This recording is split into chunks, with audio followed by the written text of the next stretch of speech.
বর্তমান সময়টি 18 কোটি বাঙালির জন্য ক্রমশ দুর্বিষহ হয়ে পড়ছে। যারা ক্ষমতায় আছেন তারা যেমন স্বস্তিতে নেই, আর তাদের অধীনে যারা আছেন বাংলাদেশের জনগণ, তারা সবাই প্রতি মুহূর্তে জীবনকে মৃত্যু যন্ত্রণা দ্বারা উপভোগ করার চেষ্টা করছে। একটার পর একটা গুজব, একটার পর একটা সমস্যা, এবং কিছু কিছু ক্ষেত্রে এমন সব জটিলতা, ব্যবসা বাণিজ্য, প্রশাসন, জীবন, চাল চলন, সংবাদপত্র, কথাবার্তা, বিনোদন, পুরো জগৎটাই নির্বিষ, নিশ্চিম, নীরবতা এবং যাকে বলা হয় কবরের মতো একটা পরিবেশ এবং পরিস্থিতি গিজ গিজ গিজ গিজ করছে। একটা দামি নির্বাচন হলো, সেই দামি নির্বাচনের পর একটা সেরকম সরকার হলো, সেরকম পার্লামেন্ট এলো। আপাত দৃষ্টিতে নিরঙ্কুশ একটি বিজয় হলো এক পক্ষের, আর আপাত দৃষ্টিতে নিরঙ্কুশ একটা পরাজয় হলো অপর পক্ষের। এবং এই নির্বাচনকে কেন্দ্র করে পর্দার আড়ালে এবং পর্দার বাইরে অনেকগুলো খেলাধুলা 2 বছর ধরে চলল। কোনটা যে খেলা আর কোনটা যে কুটচাল, কোনটা সঠিক কোনটা বেঠিক, আমরা এখনো পর্যন্ত এই বাংলা যারা আছি বুঝে উঠতে পারছি না। মানুষ আশরাফুল মাখলুকাত, আল্লাহ মানুষকে শ্রেষ্ঠতম বুদ্ধি দিয়ে তৈরি করেছে। তো কাজেই আমরা যেহেতু আমাদের এই বাংলাদেশের সমস্যা বুঝতে পারছি না, কাজে আকাশের ফেরেশতারা, জিন ভূত প্রেতরা বুঝতে পারবে এটা অস্বাভাবিক বিষয়। তো এই যে আমরা বুঝতে পারছি না, বুঝতে না পারার কারণেই নানা রকম গুজব, নানা রকম ভয়, নানা রকম আতঙ্ক, নানা রকম অনিশ্চয়তা, দুঃস্বপ্ন এবং দুর্বিষহ পরিবেশ এবং প্রতিবেশ প্রতি মুহূর্তে আমাদেরকে অস্থির করে তুলছে। আমাদের ব্যাংক ব্যবস্থার দুর্বলতা এবং ইসলামী ধারার যে ব্যাংকগুলো, সেখান থেকে কত লক্ষ কোটি টাকা লোপাট হয়েছে। এই ব্যাংকের যারা লক্ষ লক্ষ গ্রাহক রয়েছেন তাদের অবস্থা কি? অন্য যে ব্যাংকগুলো 12 থেকে 13টা ব্যাংক যেগুলো দেউলিয়া হওয়ার পর্যায়ে পৌঁছে গিয়েছেন এবং অনেকগুলো ব্যাংকের ব্রাঞ্চ বন্ধ করে ম্যানেজাররা ভিতরে বসে থাকেন গ্রাহকদের ভয়ে। যে ব্যাংকগুলো চালু রয়েছেন সেখানে কেউ এলসি করতে পারেন না, কেউ টাকা জমা দিতে ভয় লাগে, কেউ টাকা উঠাতে কারো ভয় লাগে। প্রতিদিন ডলার নিয়ে একেবারে ডাকাতি চলছে রীতিমতো। এবং সাম্প্রতিক সময় ডলারের যে মূল্য এক লাফে বেড়ে গেল, প্রতি ডলারে 60 টাকা করে, যা কিনা মূলত বাংলাদেশের মুদ্রায়, মানে বাংলাদেশের টাকার যে মান কম করে হইল 30 থেকে 35 ভাগ অবমূল্যায়িত হয়ে গেল। অর্থাৎ এই ডলারের সঙ্গে যদি তুলনা করেন, 100 টাকা যদি আপনার আগে থেকে থাকতো, সে 100 টাকা এখন রূপান্তরিত হয়ে 70 টাকায় পরিণত হয়েছে বা 65 টাকায় পরিণত হয়েছে। তো বোঝার চেষ্টা করুন যে আমাদের জাতীয় আয় কিভাবে কমে গেছে। এবং জাতীয় আয় যখন কমে যায় তখন সবার আগে মধ্যবিত্ত শ্রেণী এর দ্বারা আক্রান্ত হয়, এরপরে নিম্ন মধ্যবিত্ত, প্রান্তিক জনগোষ্ঠীর মধ্যে দুর্ভিক্ষ দেখা দেয়। এবং ঢাকা শহরে আপনারা খোঁজ নিয়ে দেখেন যে অনেক বাসায় যারা 2 জন কাজের লোক রাখতেন তারা 1 জন বাদ দিয়ে দিয়েছেন, এবং যারা কাজের লোক রাখতেন 1 জন করে ছুটা বুয়া, তারাও এখন প্রাণান্ত চেষ্টা করছেন কাজের বুয়া বাদ দেওয়ার জন্য। এবং ঢাকার অভিজাত এলাকাগুলোর মধ্যে এখন এই কাজের প্রত্যাশায় কাজের বুয়া এরা ঘোরাফেরা করছে, যেটি এই 1 মাস আগেও কল্পনা করা যেত না। গ্রামের অবস্থা আরো ত্রাহি, বিদ্যুতের দাম এ যাবৎকালে 13 বার না 14 বার খুব সংক্ষিপ্ত সময়ের মধ্যে বেড়ে গিয়েছে। এবং পুরো বিদ্যুৎ ব্যবস্থার উপর, মিটার ব্যবস্থার উপর, বিলিং ব্যবস্থার উপর মানুষের বিশ্বাস উঠে গিয়েছে। তো এর মধ্যে সীমান্তের সমস্যা আছে, পার্বত্য চট্টগ্রামের সমস্যা আছে, তারপর চীনের সাথে সমস্যা আছে, মায়ানমারের সাথে সমস্যা আছে, আর আমেরিকার সঙ্গে তো রীতিমতো দাকুমার সম্পর্ক চলছে। তো এরই প্রেক্ষিতে অনেকে বলার চেষ্টা করছেন যে দেশ বিক্রি হতে আর বাকি কি। দেশ বিক্রি বলতে একেবারে আলাস্কার মতো করে নির্দিষ্ট পরিমাণ টাকা নিয়ে বিক্রি ওইরকম নয়। দেশ বিক্রি বলতে দেশের মান, দেশের সম্মান, দেশের ইজ্জত এবং একটি দেশ মাথা উঁচু করে দাঁড়িয়ে থাকার যে হিম্মত থাকে, সেই হিম্মতটিকে নষ্ট করে দেওয়ার জন্য যা যা করা দরকার প্রায় সব জিনিসগুলি গত 8-10 বছর ধরে আমাদের রাজনীতিবিদরা করেছেন। আমরা এখন যার তার পা ধরি, বিদেশি লোকজন যার তার কাছে মাথা নোয়াই এবং কেউ বা দাদার কাছে, কেউ বা দাদির কাছে, মানে বিদেশি দাদা, বিদেশি দাদি, বিদেশি প্রভুদের কাছে মাথা নোয়ানোর জন্য সকাল বিকাল নিষ্পিস করছে। এর ফলে কি হচ্ছে, এই যে একটি স্বাধীন এবং সার্বভৌম দেশ, এই দেশের যে মান এবং মর্যাদা, এই মান মর্যাদাটা আমরা কিন্তু উপভোগ করতে পারছি না।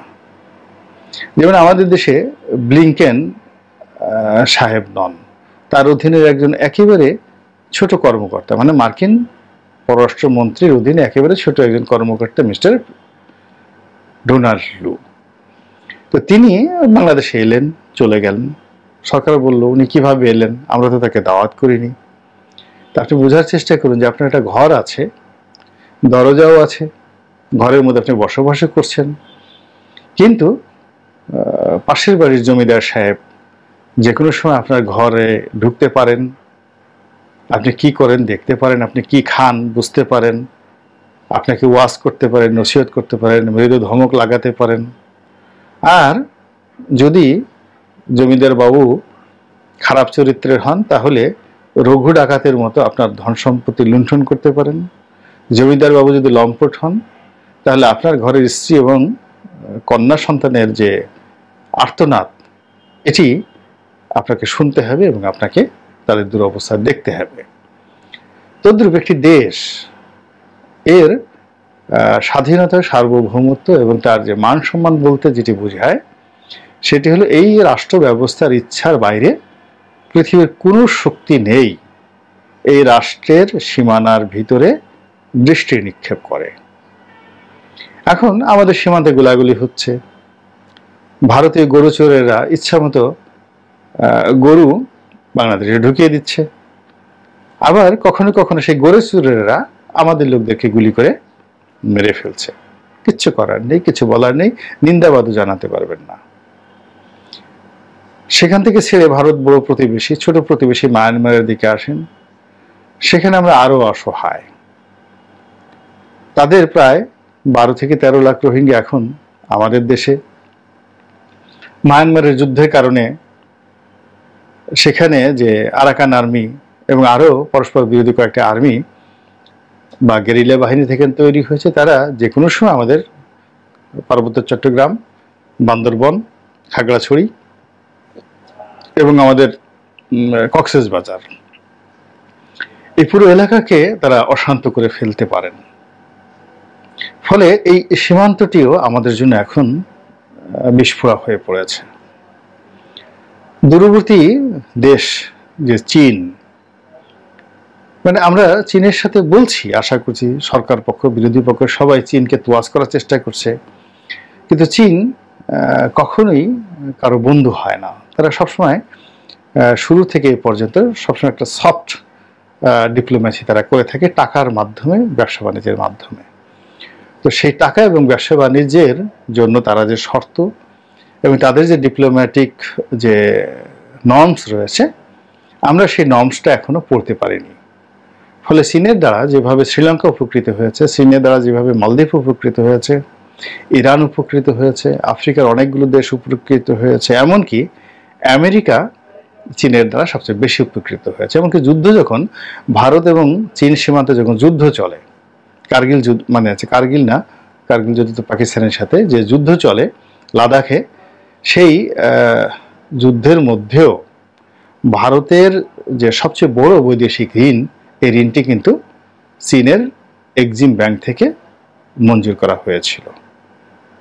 তো এটা হলো ভারতীয় ডিপ্লোম্যাসি এবং চীনের ডিপ্লোম্যাসির মধ্যে যে নর্মস রয়েছে সেই নর্মসের ভাব বিনিময়। কিন্তু আমাদের সঙ্গে এখনো বেইজিংয়ের যে নর্ম সেই নর্মসটা আমরা এখনো পড়তে পারিনি।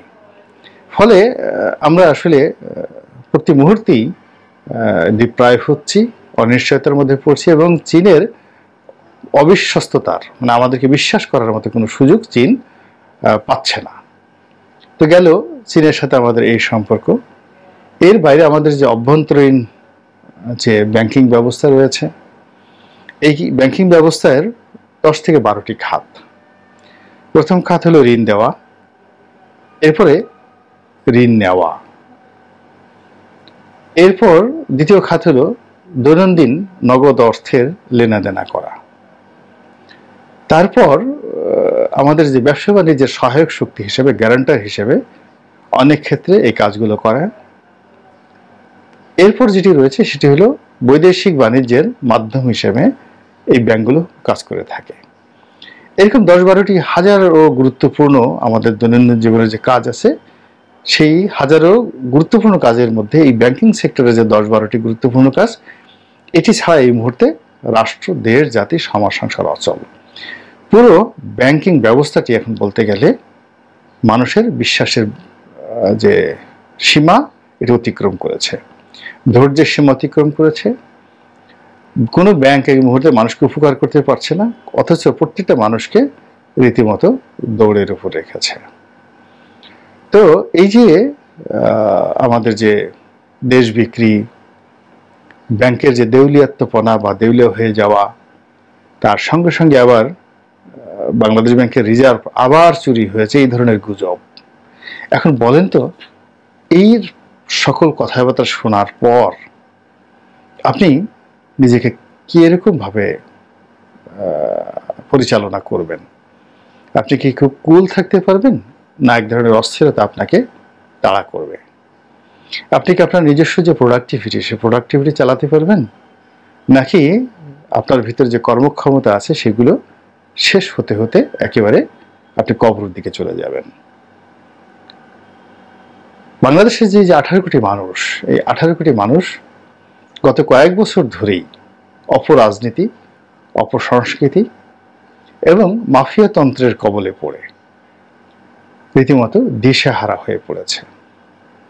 এবং দিশেহারা বলতে যে জিনিসটি বোঝায় সেটি হলো মানুষ সিদ্ধান্ত নিতে পারে না, মানুষ যা দেখে আসলে তা ঘটে না, মানুষ যা বুঝে তা আসলে সেইভাবে সে প্রয়োগ করতে পারে না, এবং মানুষ যা জানে বাস্তবে আসলে সমাজে সেইভাবে কোনো ঘটনা ঘটে না। তো এই যে একটা এলোমেলো ঘটনা, মানে আপনি যা দেখছেন তা সত্য নয়, যা শুনছেন তাও বাস্তব নয়, যা করতে চাচ্ছেন তা পারছেন না, যা আপনি বুঝছেন তা সত্য নয়, এরকম হাজারো রকম জটিলতা আপনার জীবনকে অস্থির করে তুলবে। এই অস্থিরের ফলে আপনার পেটের মধ্যে গ্যাস হবে, মাথা গরম হয়ে যাবে, সারা রাত আপনি ঘুমাতে পারবেন না, আপনার শরীরের যে ইমিউন সিস্টেম, রোগ প্রতিরোধ ক্ষমতা, এটি কমে যাবে, রুচিবোধ থাকবে না, খাবারে অরুচি এসে যাবে, অনিদ্রা আপনাকে তাড়া করবে, বদমেজাজ আপনাকে পেয়ে বসবে, এবং আস্তে আস্তে আস্তে আস্তে আপনি আপনার পরিবারকে রোগগ্রস্ত করবেন, পরে রক্তাক্ত করবেন, এবং এই পরিবার